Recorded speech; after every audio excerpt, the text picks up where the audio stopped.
উপদেষ্টা হাসান আরিফের পুত্রবধূ ছিলাম। 2021 সালে আমার ডিভোর্স হয়ে গেছে। তো ওনার ছেলেই নামে আমি মামলা করেছি এই থানাতে। আপনারা দেখেছেন যে আমি প্রায় 22-23 ঘন্টা থানার মধ্যে থেকে মামলাটা করতে পেরেছি। ওনারা মামলা নিতে চানই নাই। মামলাটা করার পরে আজকে 2 দিন হয়ে গেল, এখন পর্যন্ত আসামি 2 দিন না 3 দিন হয়ে গেল, আসামিকে এখন পর্যন্ত তারা অ্যারেস্ট করছে না। এমনকি আমার এফআইআর মধ্যে লেখা আছে যে আমার বাসা থেকে ল্যাপটপ, আমার ফোন এগুলো নিয়ে আমার ব্যক্তিগত ছবি সোশ্যাল মিডিয়ায় ভাইরাল করে দিচ্ছে, সেগুলো এফআইআরে উল্লেখ করা আছে। তারপরেও সেই বিষয়ে কোনো অ্যাকশন নিচ্ছে না। তাদের কাছে আমি জিজ্ঞেস করলাম, এসে আমার যে আইও ইনভেস্টিগেটিভ অফিসার অপু, ওনাকে জিজ্ঞেস করলাম যে আপনি আসামিকে গ্রেফতার করছেন না কেন?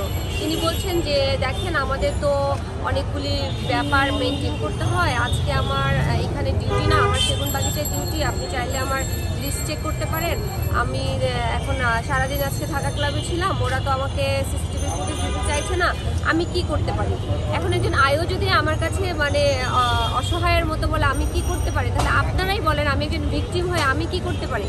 আসামি গুন্ডামি করে বেড়াচ্ছে, এখন পর্যন্ত অনলাইনে এসে আমার উল্টাপাল্টা ছবি মানুষকে দিচ্ছে, আমার আত্মীয় স্বজন সোশ্যাল মিডিয়ায় যেভাবে পারতেছে সব জায়গায় দিয়ে আমাকে মানহানি করতেছে। আমার 4 বছরের বাচ্চাটার ভীষণ জ্বর, ওকে বুয়াদেরকে দিয়ে 2টা বুয়া দিয়ে আটকে রেখেছে। ওখানে না বাবা আছে, না হাসান আরিফ আছে, না হাসান আরিফের বউ আছে, শুধু বুয়ারা আমার বাচ্চাটাকে দেখতেছে। এদিকে আমি ধানমন্ডি 12 নম্বর বাসায় আমার বড় মেয়েকে নিয়ে আছি।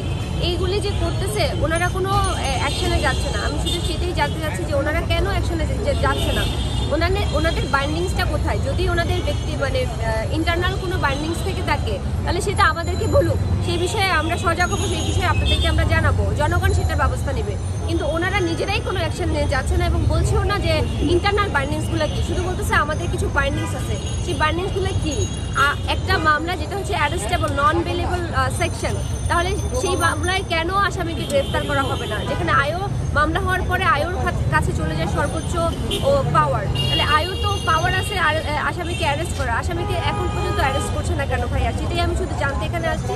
কিন্তু তারা সেই হয়রানিমূলক আচরণই আমার সঙ্গে বলছে আপনি বসেন, ওসি সাহেব আসুক, এসে চা খান, এগুলি বলছে। আমি তো থানাতে চা খেতে আসি নাই, ওনারা আমাকে বসিয়ে সময় নষ্ট করতে। আর এদিকে তো হাসান আরিফের প্রচুর প্রভাব, আপনারা জানেন, সে উপদেষ্টা, তারপরে আবার সে একজন লয়ার, আইনের মানুষ।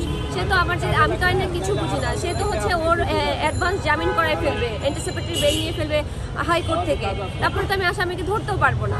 তাহলে আমি তাহলে মামলাটাই কেন করলাম? শুধু নথিটা এখানে পড়ে থাকবে বা আমার ঘরে পড়ে থাকবে বা আপনারা 2টা কথা বলবেন, এই পর্যন্ত কি শেষ? এই কারণেই কেন এফআইআর করেছি? আমি যদি বিচারই না পাই, আসামি যদি গ্রেফতারি না হয়, তাহলে আমি এফআইআরটা করলাম কেন এত কষ্ট করে?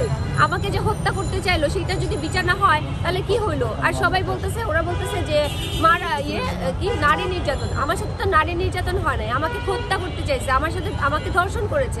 তাহলে আপনি বলবেন হত্যা, খুন আর হচ্ছে ধর্ষণ, সেটা না বলে বলতেছে নারী নির্যাতন, স্বামী স্ত্রী মারামারি। স্বামী স্ত্রী মারামারি কিভাবে হয়? 2021 সালে তার সাথে আমার ডিভোর্স হয়ে গেছে, আজকে 2024, তাহলে আমার স্বামী সে কি করে হয়? এগুলি বলে তারা কালক্ষেপণ করছে। ভাই আপনারা ইনভেস্টিগেশন অফিসারের সাথে কথা বলেন যে তাদের সমস্যাটা আসলে কোথায়, কেন তারা আসামিকে গ্রেফতার করছে না। আমি থানাতেই আছি, আপনারা একটু তার সাথে কথা